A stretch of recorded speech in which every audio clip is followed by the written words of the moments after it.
사도행전 20장 22절에서 24절까지의 말씀, 우리 한 목소리로 함께 봉독하시겠습니다. 22절에서 24절 함께 읽습니다. 보십시오, 이제 나는 성령에 매여서 예루살렘으로 가는 길입니다. 거기서 무슨 일이 내게 닥칠지 나는 모릅니다. 다만 내가 아는 것은 성령이 내게 일러주시는 것뿐인데 어느 도시에서든지 투옥과 환난이 나를 기다리고 있다는 것입니다. 그러나 내가 나의 달려갈 길을 다 달리고 주 예수께 받은 사명, 곧 하나님의 은혜의 복음을 증언하는 일을 다하기만 하면 나는 내 목숨이 조금도 아깝지 않습니다. 아멘. 우리 옆에 5분 이상에게 한번 인사해 주세요. 하늘 복 받으세요. 네, 하늘 복 받으세요. 네, 사랑합니다. 축복합니다. 하늘 복 받으세요. 자, 오늘 이제 마지막 순서입니다. 여러분 끝까지 말씀을 놓치지 않는 여러분들 되셨으면 좋겠습니다. 사명이 이끄는 삶이라는 제목으로 말씀 증거하실 때 큰 은혜 받으시기 바랍니다. 우리 목사님 나오실 때 한번 힘차게 감사의 박수로, 환영의 박수로 맞이하겠습니다.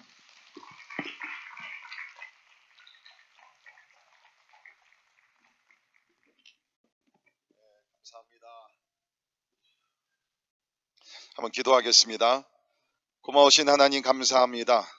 하나님께서 50여 년 전에 이 지역에 아름다운 교회를 세우시고 오늘날까지 하나님의 신실하신 그 사랑과 능력과 또 섭리 가운데 교회를 세워주심을 믿습니다. 이제 하나님 이 새로운 시대를 또 여는 이 시점에 하나님께서 이 교회를 향한 거룩한 메시지와 성령의 권능을 허락하여 주시옵소서. 우리는 감당할 길이 없습니다. 하나님이여 능력의 능력을 더하여 주시옵소서. 특별히 오늘 마지막 시간 하나님이여 하늘의 문을 활짝 여시고 우리 가운데 임재하여 주시옵소서. 각 사람을 만나 주시고 치료해 주시고 위로해 주시고 그리스도 예수 안에서 사명을 깨달아 알게 하시며 그 사명을 위해서 결단하는 복된 시간이 되게 하여 주시옵소서. 감사드리며 존귀하신 예수님 이름으로 간절히 기도하옵나이다. 아멘. 아멘. 지난 3일 동안 와서 여러분과 함께 말씀을 나누면서 또 여러분들 통해서 많은 사랑을 받고 저는 오늘 예배 후에 떠나게 됩니다. 너무너무 감사하고요. 또 계속해서 하나님의 은혜와 평강이 여러분 교회 위에 늘 충만하기를 주님의 이름으로 축원합니다. 이번 집회는 저에게도 굉장히 특별한 집회였어요. 몇 가지 기록을 세우고 가게 됩니다. 첫째는 가장 추운 집회였던 것 같습니다. 그러나 여러분께서 뜨거운 열기를 가지시고 함께 모이시는 가운데 참 날마다 우리가 시간마다 은혜 받게 돼서 너무 감사하고요. 또 한 가지는 제가 여러 군데 집회를 다녔지만 자동차가 펑크 나는 일은 처음이었습니다. 그런데 하나님께서 또 예비하셔서 어저께 오후에 새로운 타이어로 또 갈아서 아마 오늘 오후에 무사히 저희 집까지 갈 수 있을 것 같습니다. 그리고 또 한 가지 기록, 조금 전에 파이어 얼람이 울렸던 것 같습니다. 히타가 나가고 파이어 얼람이 울리고 한 가지만 남았습니다. 예수님이 재림하시면 될 것 같습니다. 그러나 그 어느 집회보다 많은 은혜를 하나님께서 주신 줄을 믿습니다. 진짜 너무 놀랐어요. 어저께 새벽 예배 끝나고 이렇게 기도했는데 기도받기를 원하시는 분들이 너무나 많아가지고서 아마 오전 10시 넘어까지 목사님과 함께 우리가 같이 기도했습니다. 어저께 저녁 예배 끝나고 나서 또 기도받기 원하시는 분들이 계셔서 밤 12시가 넘어까지 우리 또 함께 목사님과 함께 같이 기도했어요. 오늘 일부 예배 끝나고 나서 조금 시간 좀 쉴 수 있겠구나. 친교실에 내려가서 커피를 좀 마시려고 했더니 또 몇 분들이 와 목사님 좀 기도해 주십시오. 그래서 친교실에서도 바로 5분 전까지 또 기도를 하고 아주 그냥 저를 그냥 괴롭히지 못해가지고서 진짜 그 즐거운 괴로움이죠. 진짜 은혜를 사모하시는 여러분의 교회를 볼 때 하나님의 특별한 은혜와 사랑과 섭리가 있는 줄 믿습니다. 주일날 아침에 40대 넘은 한 중년이 자리에서 일어나기를 너무 힘들어하는 거예요. 잠자리에서 일어나기 너무 힘들어하는 거예요. 믿음이 좋으신 어머님께서 와서 아들을 키웁니다. 얘야 40이 넘었지만 그래도 아들은 아들이니까 교회 가야지 오늘 주일인데. 그랬더니 아들이 막 힘들어하면서 얘기를 합니다. 어머니 오늘 진짜 제가 교회 가기 싫은 이유 3가지가 있습니다. 첫째는 너무너무 피곤해서 오늘 잠을 좀 자야 되겠고, 둘째는 교회 가게 되면 사람들이 왜 이렇게 말이 많은지 다 그 소리 좀 듣기 싫습니다.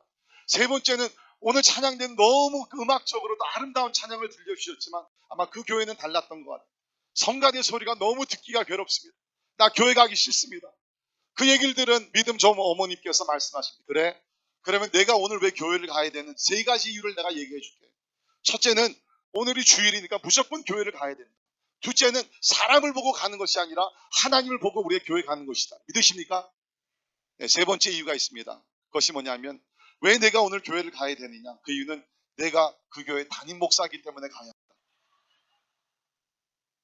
자, 우리 옆에 있는 분들 한번 인사 나누실 때 담임 목사도 아니신데 오늘 오셨습니다. 우리 한번 인사 나누죠. 네, 담임 목사도 아니신데 이렇게 오셨습니다. 네, 진짜로 저는 매주 꼬박꼬박 이렇게 나오신 성도님들을 볼 때 진짜 감사해요. 담임 목사도 아닌데 담임 목사보다 더 열심히 이렇게 나오시는 볼 때 진짜 감사합니다. 오늘날 우리가 세상에서도 이 꿈과 비전에 대한 이야기를 많이 합니다. 어떤 사람들은 꿈과 비전을 가지고 살고 그냥 어떤 사람들은 그냥 하루하루 그냥 죽지 못해 살아가시는 분들이 있는가 하면 어떤 분들은 진짜 같은 신앙생활을 하더라도 이 꿈과 비전을 가지고 목표를 가지고 달려가신 분들이 우리 주변에는 간혹 있습니다. 제가 몇 년 전에 인도에 가서 집회를 했는데 거기서 귀한 우리 선교사님 한 분을 만났어요. 미국에서 오신 선교사님이신데 이분의 이름이 데니스 벨컴이었습니다. 우리 사진 한번 올려주시고요. 데니스 벨컴이라는 이 가운데 계신 우리 미국분 선교사님이세요. 이분은 1961년에 중국 선교의 소용감을 받으셨습니다. 그리고 나서 1969년에 홍콩에 들어가서 Revival Christian Church라는 교회를 개척하셨고 그 다음에 1979년부터 중국 본토에 들어가서 성경을 나누기 시작을 했습니다. 그래서 중국에 들어가서 성경도 나누고 영어를 가르치면서 그 선교를 시작을 하셨어요. 1983년에서 87년까지 500명이 예수 그리스도를 영접했고 그 다음에 그 중에 300명이 세례를 받았습니다. 얼마나 놀랍습니까? 그러다가 1987년에 복음을 전하다가 이 데니스 벨컴 선교사님께서 잡혀서 감옥에 들어가시는 어려움도 있었습니다. 그러나 포기하지 아니하고 계속해서 복음을 전파하면서 1979년부터 1987년까지 성경을 얼마나 많이 날렸냐면 300만 권의 성경책을 중국 본토로 날렸습니다.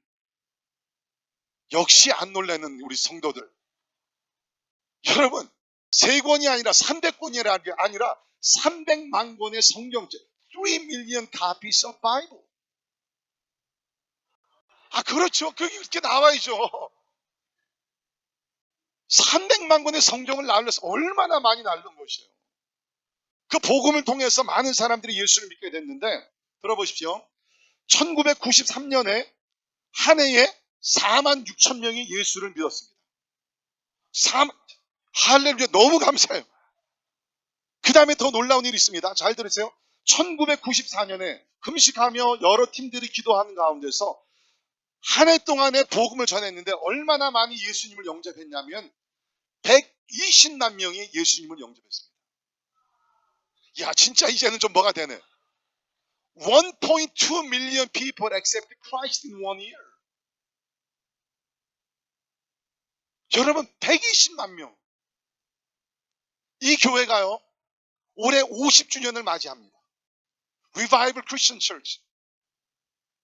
50년 동안 120만 명이 넘는 사람들을 주님 앞으로 인도했어요. 여러분의 교회가 올해 50주년을 맞이합니다. 여러분의 교회 50년 동안 몇 명에게 복음 전했어요? 몇 사람에게, 몇 종족들에게 성경을 나누었습니다. 제가 여러분을 지금 책망하고 그런 게 절대로 아닙니다. 포인트는 뭐냐면 어떤 사람들은 이렇게 같은 예수님을 믿고 같은 신앙을 가졌다 할지라도 어떤 사람들은 꿈과 비전을 가지고 멋진 삶을 살아갑니다. 저는 50주년을 맞이하는 여러분 교회가 진짜 기도합니다. 제가 오기 전에 몇 달 동안 기도를 했습니다. 여러분의 교회가 새로운 시대가 열리기를 주의 이름으로 축원합니다. 이제는 한 교회가 아니라 메릴랜드를 가슴에 품고 벌지니아를 가슴에 품고 이 동부 지역을 가슴에 품을 뿐만 아니라 여러분을 통해서 진짜 이 데니스 벨컴 목사님과 같이 100만 명 이상 되는 많은 영혼들이 주님 앞에 돌아오는 역사가 열방 가운데 일어나기를 주님의 이름으로 축원합니다. 여러분 이것이 가능한 것이에요. 우리는 불가능하지만 전능하신 하나님을 신뢰하며 우리가 믿고 나갈 때 이런 역사는 오늘도 여러분의 교회를 통해서도 이루어지게 될 줄을 믿습니다. 비전을 가지고 사는 것 너무나 중요한 것이죠. 우리 민수기 13장에 보게 되면 이스라엘 백성들이 하나님의 특별한 은혜 가운데 애굽에서 출애굽을 했습니다. 그리고 가나안 땅을 향해 가게 됩니다.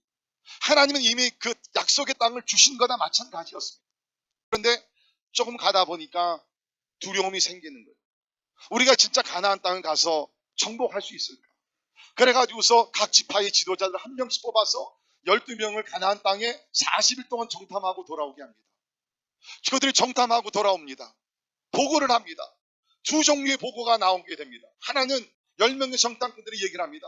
모세여, 맞습니다. 그 땅은 기름지고 아름다운 땅입니다. 그러나 문제가 있습니다. 그곳에는 견고한 성읍이 있고 또 그곳에는 안악자손과 같은 거인들이 있기 때문에 우리는 그 땅을 정복하지 못합니다. 부정적인 보고를 합니다. 그런데 희한하게요, 같은 곳을 가서 같은 기간 동안 같은 곳을 보고 왔는데 여호수아와 갈렙 두 사람은 다르게 보고를 합니다. 모세여, 맞습니다. 아름다이고 진짜 너무너무 좋은 땅입니다. 그리고 맞습니다. 그곳에는 견고한 성읍들이 있고 안악자손과 같은 거인들이 살고 있는 것이 분명합니다. 그러나 하나님이 명령하셨고 하나님이 약속하신 땅이고 이 일을 통해서 하나님이 기뻐하시는 일이라 그러면 우리는 반드시 전진하며 정복하게 될 줄을 믿습니다. 여러분 아세요? 한 단어의 차이. It's a matter of one word difference. 한 사람 한쪽에서는 we cannot, 한쪽에서는 we can. 단어의 한 차이예요. 그러나 여러분 아십니까? 그 한 단어의 차이가 하늘과 땅의 차이를 가지고 온 것다는 겁니다. 부정적인 보고를 하고 그들을 따랐던 모든 사람들은 가나안 땅에 들어가지 못했습니다. 여호수아 갈렙에게 특별한 전략과 특별한 무기가 있었던 건 절대로 아닙니다. 같은 상황, 환경 속에 있었지만 그들은 하나님을 신뢰하는 믿음 가운데 비전을 가지고 살았기 때문에 결국에는 가나안 땅에 들어가서 하나님의 영광을 누리게 된 줄을 믿습니다. 여러분과 저도 마찬가지예요. 여기 나와 있는 우리 100여 분 되시는 분들 두 종류입니다. 하나는 we cannot, I cannot. 나는 할 수 없어. 나는 이 사업을, 이 공부를, 이 관계를, 이 사역을 나는 할 수 없어. 그런데 한쪽에 있는 부류의 사람들은 하나님이 도우시면 나 할 수 있어. 여러분은 지금 어떤 부류의 사람입니까? 매사에 여러분은 I cannot, 나는 할 수 없어. 아니면 나는 할 수 없지만 with God's help, 하나님이 나를 도와주시면 나는 할 수 있어. 비전의 차이. 오늘 말씀 보게 되면 사도 바울이 그 비전에 대한 얘기를 합니다. 3차 선교 여행을 마치면서 예루살렘을 향해 가면서 또 한 번의 비전을 갖게 됩니다. 근데 오늘날 우리가 비전이라는 단어를 많이 사용하지만 그 미국의 강해 설교의 권위자가 되시는 척 스윈돌 목사님이 비전을 멋지게 정의를 내려주셨어요. 한번 들어보세요. 제가 먼저 영어로 얘기합니다. 영어로 이렇게 원래 한 것이 영어이기 때문에 영어로 이렇게 들어야지 그 바른 누앙스나 이런 것들이 언더스탠드가 되는 거죠. 비전이 무엇인가? It is an ability to see God's presence, to perceive God's power, to focus on God's plan in spite of the obstacles. 번역을 하면 비전은 장애물이 놓여져 있다 할지라도 그 가운데서 하나님의 입재를 바라보고 하나님의 능력을 인식하고 하나님의 계획에 초점을 맞추는 투시력입니다. 여러분 이런 글들은요 적어두면 막 힘이 됩니다. 역시 적질 않으시네. 여기는 기억력이 굉장히 좋으신 것 같아요. 네.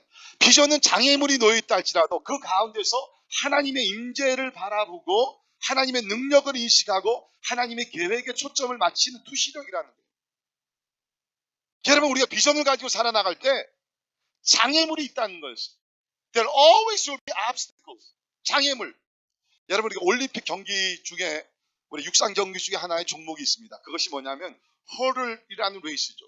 그 트랙을 뛰게 되는데 그냥 뛰는 것이 아니라 그 가운데 장애물들이 여러 개가 놓여 있죠. 그 여러분 종목 아시죠? 아세요? 예, 나무를 이렇게 장애물들을 만들어 놓으면 선수들이 이렇게 달려가다가 장애물이 있으면 그걸 이렇게 막 뛰어가지고 하나씩 넘어갑니다. 제가 거울을 보면서 느낀 것이 있어요. 우리 삶에 장애물들이 있습니다. 그런데 그 장애물은 왜 놓여 있는가? 뛰어넘으라고 있는 것이 장애물인 줄 믿습니다. 선수들이 아무리 프로페셔널한 선수들이 할지라도 때에 따라 장애물을 뛰어넘으면서 부딪혀서 넘어질 때도 있어요. 우리도 마찬가지죠. 장애물이 있게 되면 뛰어넘다가 부딪히며 상처를 당할 때도 없지 않아 있습니다. 제가 오늘 여러분에게 권면하고 싶은 말씀은 뭐냐면, 장애물이 여러분 앞에 있을 때에 안악자손이 있고 견고한 성령이 눈앞에 있다 할지라도 하나님께서 원하시는 그 비전과 사명이 있다 그러면 예수 그리스도의 이름으로 장애물을 뛰어넘기를 주의 이름으로 축원합니다. 때에 따라 우리가 장애물에 걸쳐서 부딪혀가지고 넘어질 때도 있어요. 피가 날 때도 있습니다. But that's okay.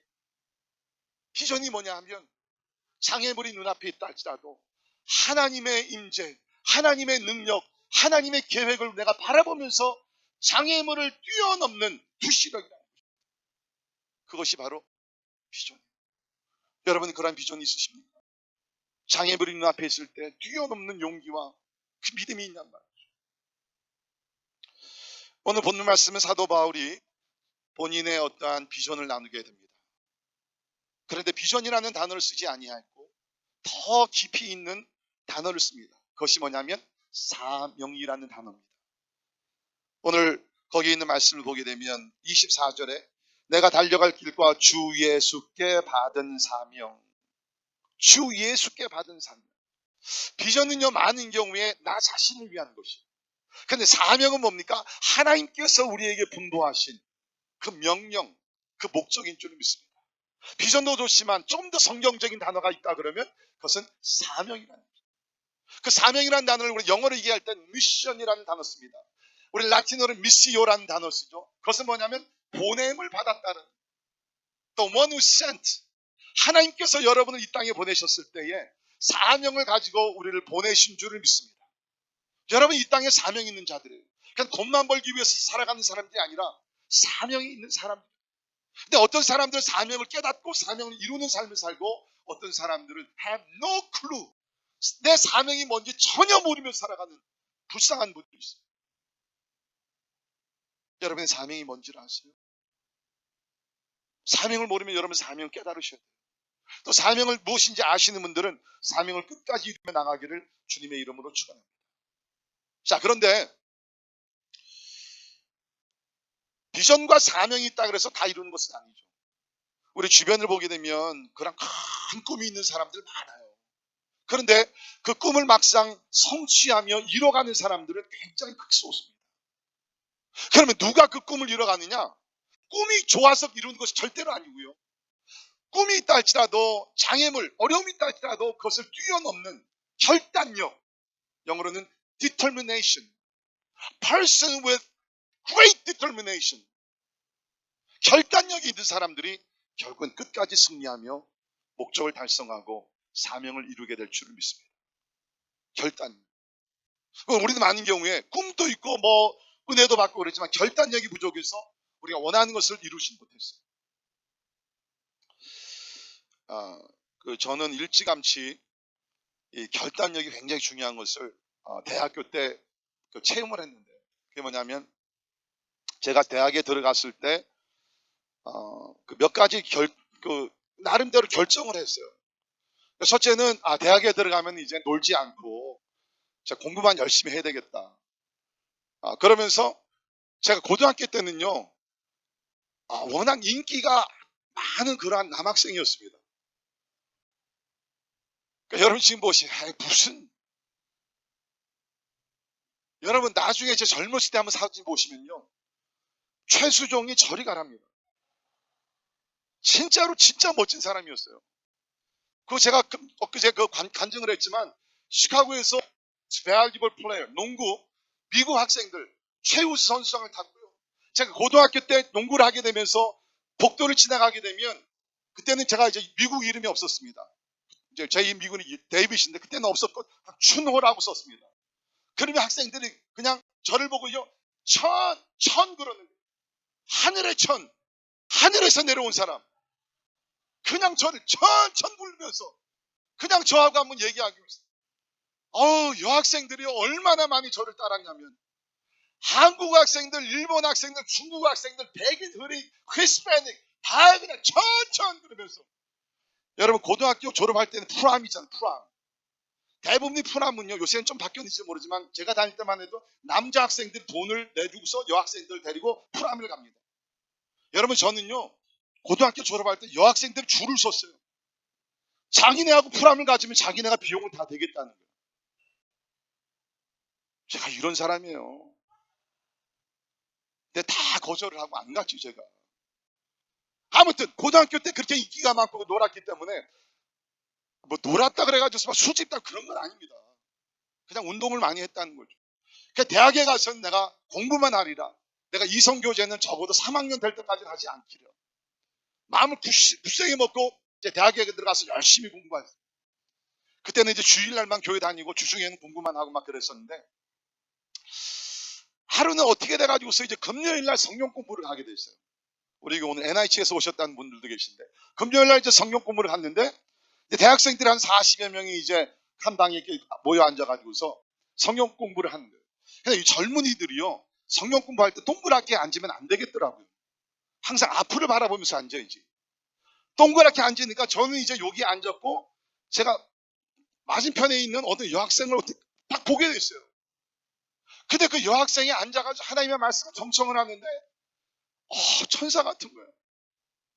어떻게 저렇게 아름답고 어떻게 저렇게 이쁘고 어떻게 저렇게 진짜 경건하고 그냥 막 그냥 홀딱 반하는 거예요.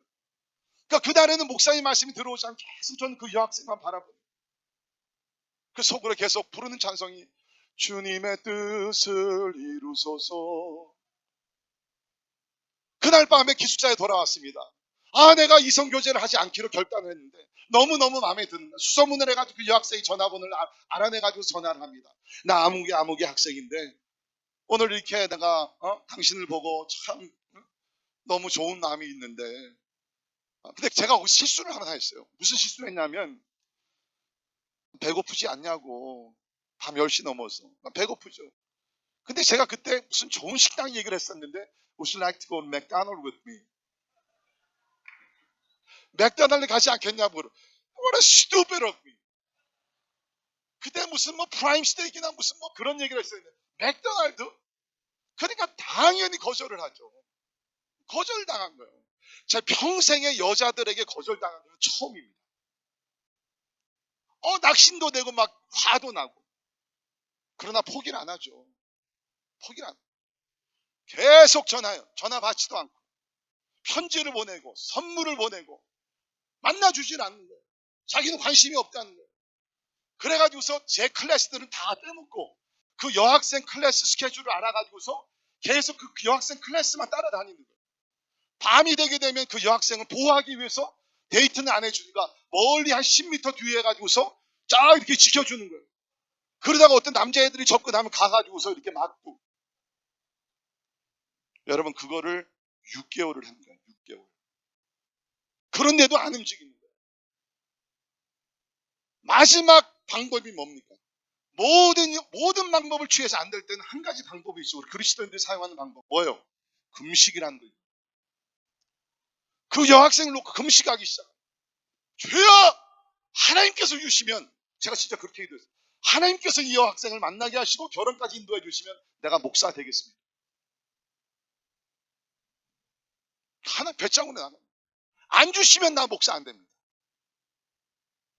3일 동안 금식을 하면서 친구를 보내가지고서 내가 금식하는 것을 다 알게 하고 그 얼마나 부담이 되는 거예요. 결국에는 1981년 2월 14일 그 좋은 날 밤에 문을 두들겨서 탁 했습니다. 내가 당신과 사귀겠습니다. 할렐루야. 그 여학생이 바로 저 뒤에 앉아있는 제 아내입니다.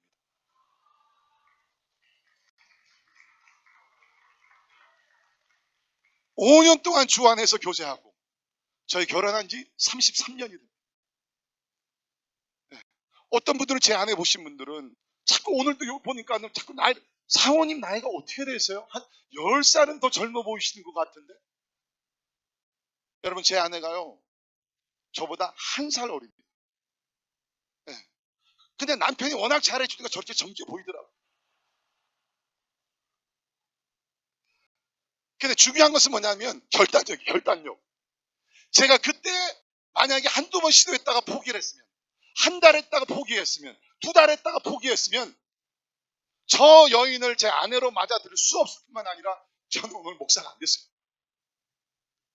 저는 그때 진짜로 뭐든지 우리가 꿈을 갖다 할지라도 결단력을 가지고 끝까지 붙어야 돼요. 은혜 받는 것도 중요합니다.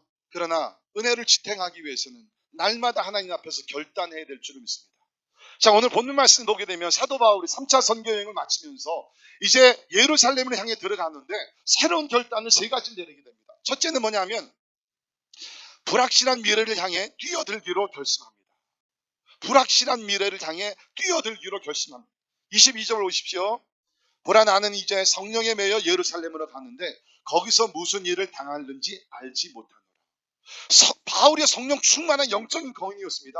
그런데 내가 예루살렘으로 가지만 어떤 일이 일어날지 나는 모른다는 거예요. 여러분, 우리가 아무리 신령하더라도요, 하나님께서 알려주시는 거 외에는 우리는 몰라요. 우리 부른 찬송 그대로 내일은 난 몰라요, 하루하루 살아요, 불행이나 요행함도 내 뜻대로 한대요. 하루하루 살아가는 거예요. 사도 바울도 신령하고 예언의 은사가 있었지만 미래를 몰랐어요. 불확실합니다. 우리도 어떠한 계획과 어떤 꿈을 가지고 나갈 때 미래에 대해서 몰라요. 모르기 때문에 우리는 그냥 알 때까지 가만히 있죠. 그러나 바울은 내가 미래를 모른다 할지라도 그래도 하나님의 인도하심만 있으면 나는 뛰어 들어가.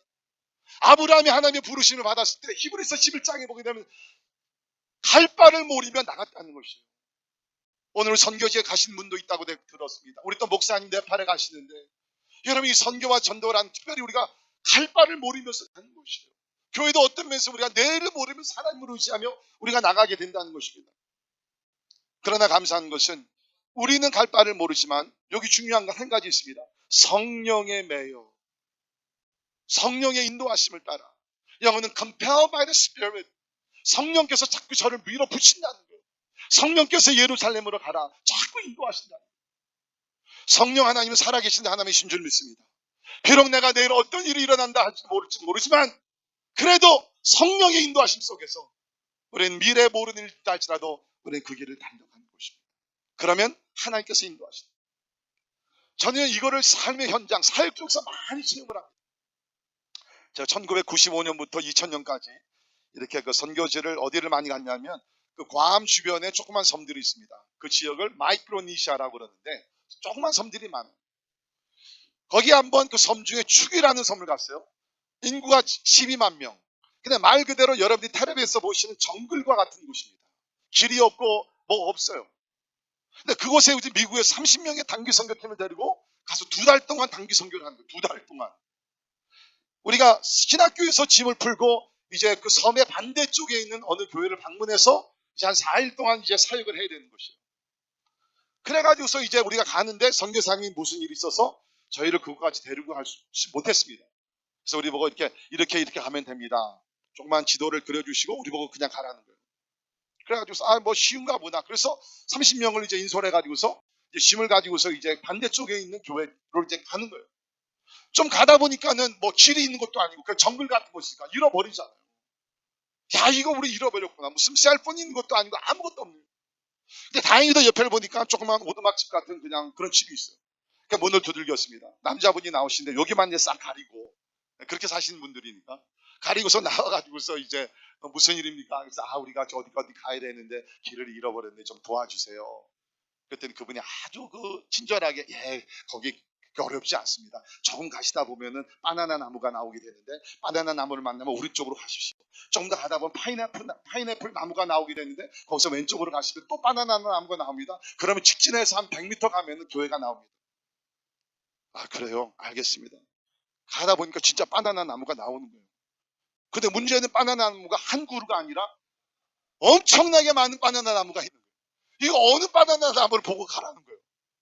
가다 보니까 파인애플 나무도 나, 코코넛 추리도 나. 어느 파인애플 추리. 다시 돌아와서 그분한테, 아이, 우리가 안 되겠습니다. 좀 우리를 인도해 주십시오. 그런 경험이 있지만, 여러분, 우리가 아무리 기도 많이 한다 할지라도 우리가 미래를 다 알 수는 없어요.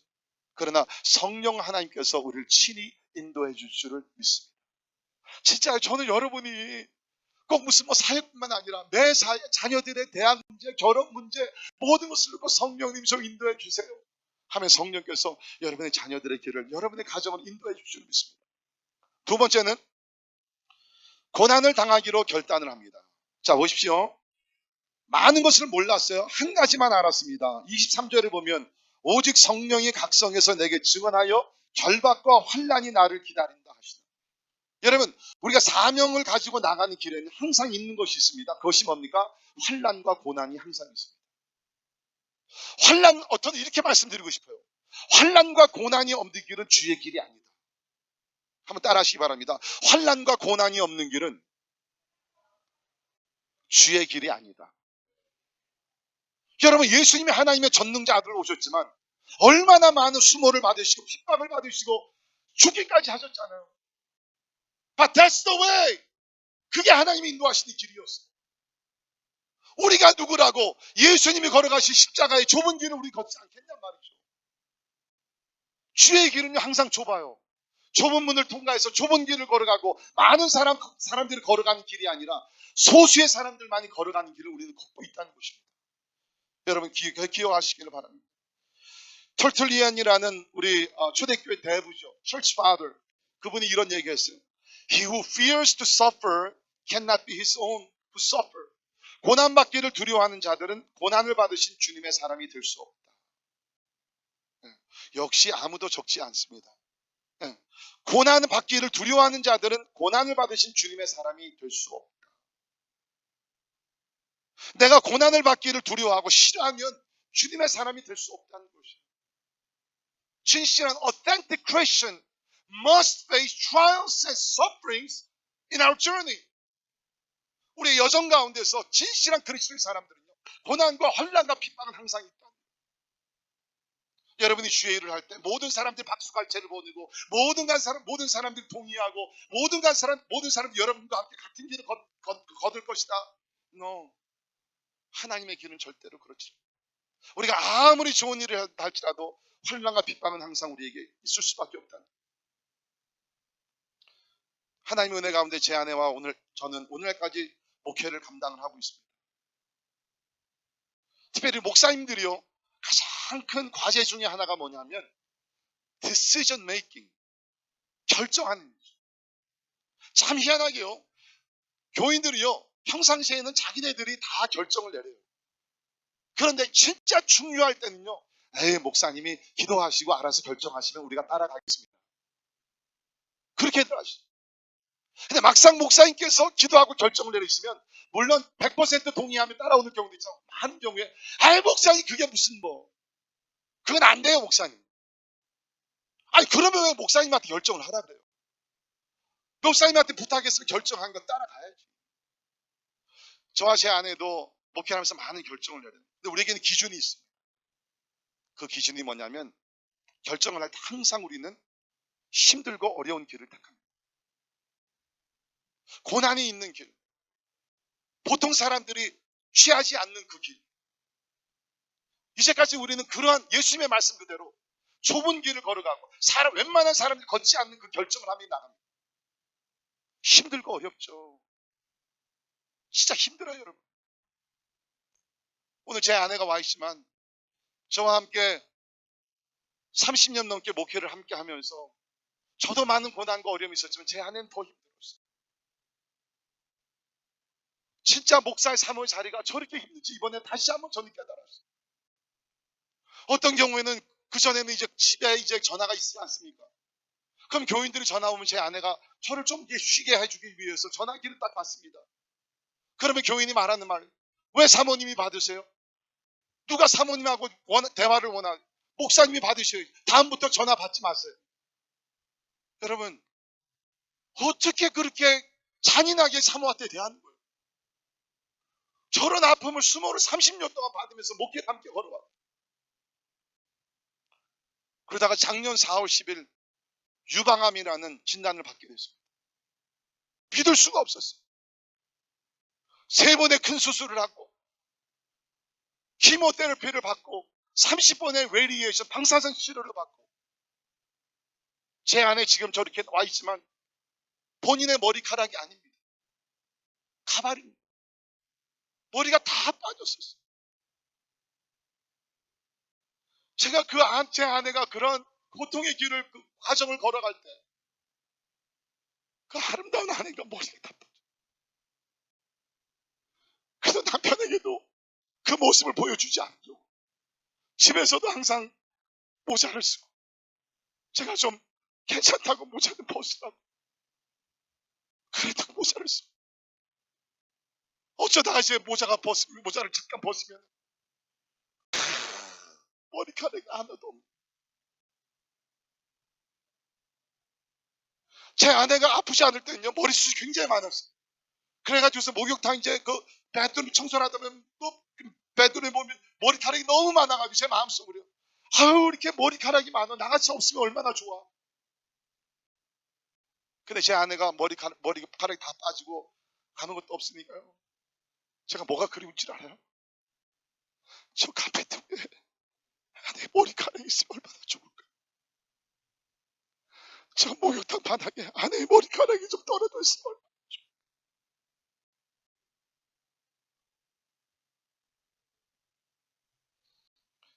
하나님의 일을 하는 것이 쉬운 것 절대로 아니에요. 말할 수 없는 그 아픔과 그 고난이 있는 것이, 고난 없이 어떻게 우리 영광의 자리에 들어갑니까? 십자가의 고난이 없이 부활의 영광은 없습니다. 사랑하는 성도 여러분, 주의 일을 하면서 교회를 함께 우리가 맡아 나갈 때에 시련과 고통과 고난이 없는 길은 하나도 없습니다. 시련을 우리가 골로새서 1장에 있는 말씀 그대로 주께서 남겨주신 고난을 몸에 지니면서 세워나가는 것이 하나님의 나라 주님의 몸된 교회인 줄 믿습니다.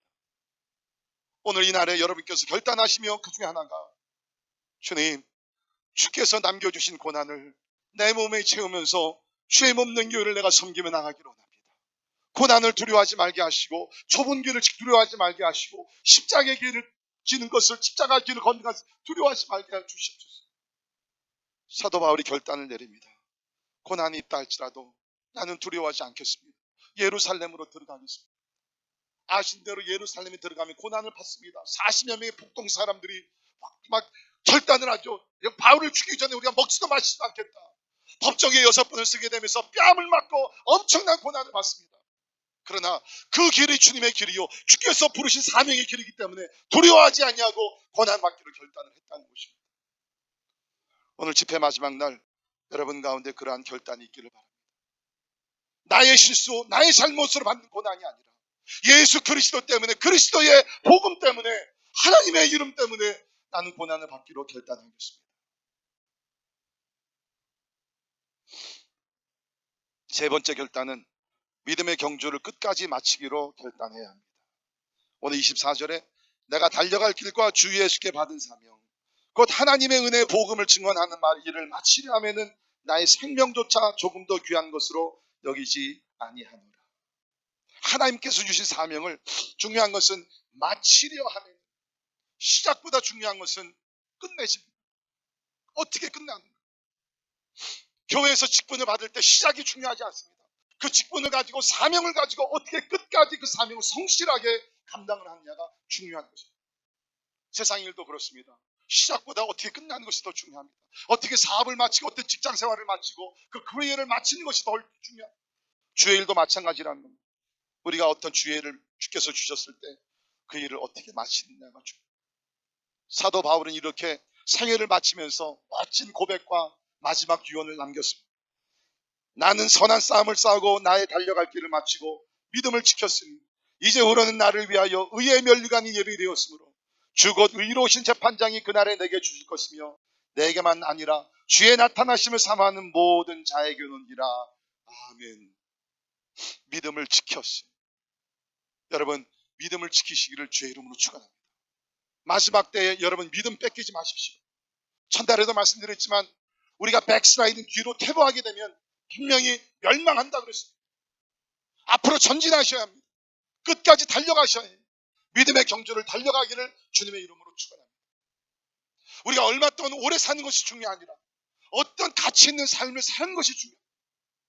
오늘날 우리가 100세대 우리 시대에 살고 있지만 100년을 사는 것보다 더 중요한 것은 1년을 산다 할지라도 어떤 인생을 사는 것이냐가 중요해요. 100여 년 전에 우리 한국에 귀한 선교사님들이 많이 오셨어요. 그 중에 한 분, 많은 분들이 잘 모르시는 선교사님이 있어요. 이분이 누구냐면 처녀로서 우리 대한민국에 와서 사랑의 복음의 씨앗을 던진 분입니다. 이분의 이름이 루비 캔주릭이라는 분입니다. 우리 한번 사진 띄워주십시오. 우리 이분이신데 루비 캔주릭. 이분은 24살 1907년에 조선에 와서 불과 8개월 만에 맹장염으로 순교하신 귀한 선교사님이십니다. 24살에 여자 선교사로 그 땅에 24살의 조선에 배를 타고 와가지고서 많은 고통을 당하면서 결국에는 순교를 하셨는데 이분이 이제 남긴 귀한 그 말이 있습니다. 그 말이 뭐냐면 만일 나에게 1000개의 생명이 있다면 모두 조선을 위해 바치고 싶습니다. 영어로 얘기하면 If I had 1,000 lives to give, Korea should have them all. 만일 나에게 1000개의 생명이 있다면 모두 조선을 위해 바치고 싶습니다. 24살 된 처녀가 자기의 생명을 조선을 위해서 바쳤습니다. 그가 하나님의 부르심을 받아 순교하기 바로 몇 주 전에 고향에 있는 어머니에게 편지를 보냈습니다. 그 편지 내용을 잠깐 읽어드립니다. 들어보십시오. 사랑하는 아버지 어머니, 이곳 조선 땅에 오기 전 집들에 심었던 꽃들이 활짝 피어났다는 소식을 들을 때 하루 종일 집 생각만 했습니다. 욕심쟁이 수지가 그 씨앗을 받아 동네 사람들에게 나누어 주었다니 너무나 대견스럽군요. 아마 내년 봄이 되면 온통 우리 동네는 내가 심은 노란 꽃으로 덮여 있겠군요. 아버지 어머니, 이곳 조선 땅은 참으로 아름다운 곳입니다. 모두들 하나님을 닮은 사람들 같습니다. 선한 마음과 복음에 대한 열정으로 보아 아마 몇십 년이 지나면 이곳은 예수님의 사랑이 넘치는 곳이 될 것입니다. 저는 복음을 듣기 위해 20km를 맨발로 걸어오는 어린 아이들을 보았을 때 그들 안에 있는 하나님의 사랑 때문에 오히려 위로를 받습니다. 그러나 한편에서는 탄압이 점점 심해지고 있습니다. 그저께는 예수님을 영접한 지 일주일도 안 되는 서너 명이 끌려가 순교했습니다. 토마스 선교사와 제임스 선교사도 이미 순교했습니다. 선교부에서는 철수하라는 지시가 있었지만 대부분의 선교사들은 그들의 전도한 조선인들과 아직도 숨어서 예배를 드리고 있습니다. 그들은 모두 순교할 작정인가 봅니다. 오늘 밤은 유난히도 고향으로 돌아가고 싶습니다. 외국인을 죽이고 기독교를 증오한다는 소문 때문에 부두에서 저를 끝까지 말리셨던 어머니의 얼굴이 자꾸 제 눈앞에 어립니다. 아버지 어머니, 어쩌면 이 편지가 마지막일 수도 있습니다. 제가 이곳에 오기 전 뒷뜰에 심었던 한 알의 씨앗으로 이제 내년이면 온 동네가 꽃으로 가득하겠지요. 그리고 또 다른 씨앗을 만들어내겠지요. 저는 이곳에서 작은 씨앗이 되기로 결심했습니다. 제가 씨앗이 되어 이 땅에 묻히게 되었을 때 아마 하나님의 시간이 되면 조선 땅에는 많은 꽃들이 피고 그들도 여러 나라에서 씨앗이 될 것입니다. 저는 이 땅에 저의 심장을 묻겠습니다. 바로 이것은 조선을 향한 저의 열정이 아니라 조선을 향한 하나님의 사랑이라는 것을 깨닫게 됐습니다. 어머니, 아버지 사랑합니다. 24살의 꽃다운 나이에 처녀로서 자기의 생명을 조선을 위해서 바쳐 결국에는 순교를 당했습니다. This is mission driven life. 이것이 사명이 이끄는 삶. 물론 우리가 이러한 순교의 자리까지 나가지 못한다 할지라도 사랑하는 성도 여러분, 예수님이 이 땅에 사명을 가지고 오셔서 예수님은 사명을 이루셨습니다. 십자가에 죽으시고 피를 흘리시면서 우리를 구원하신 줄 믿습니다. 이제는 여러분과 저의 차례가 됐습니다. 사명을 가지고 그냥 살아가는 것이 아니라 하루를 산다 할지라도 하나님과 이웃과 잃어버린 영혼들을 위해서 우리의 삶을 드리고 헌신할 수 있기를 간절히 바랍니다. 우리 찬양팀 오셔서 우리 마지막 찬양 우리 같이 하면서, 저는 오늘 이번 집회가 단순히 한번 은혜 받고 그냥 눈물 한번 흘리고 그런 집회가 되지 않기를 바랍니다. 사도 바울이 예루살렘을 향해서 다시 들어가면서 결단을 내렸듯이, 하나님, 내일 어떤 일들이 일어날지 모르지만 성령의 인도하심에 따라서 나는 그 불확실한 미래이지만 하나님이 인도하시는 그 미래를 향해 뛰어들어가고 싶습니다. 하나님, 나는 이제부터 고난을 받기로 내가 결단을 하겠습니다. 우리가 교회에서 사역을 하다 보면 조그만 시험이 오더라도 그냥 주저앉죠. 세상 말로 그냥 삐져가지고서 그냥 주의 일을 쉽게 놓는 경우들이 없지 않아 있습니다. 여러분, 그렇게 하지 맙시다. 초신자들은 그럴지는 모르지만 적어도 예수를 어느 정도 믿었다 그러면 우리도 십자가를 지고 주님 가신 길을 좀 걸어가야죠.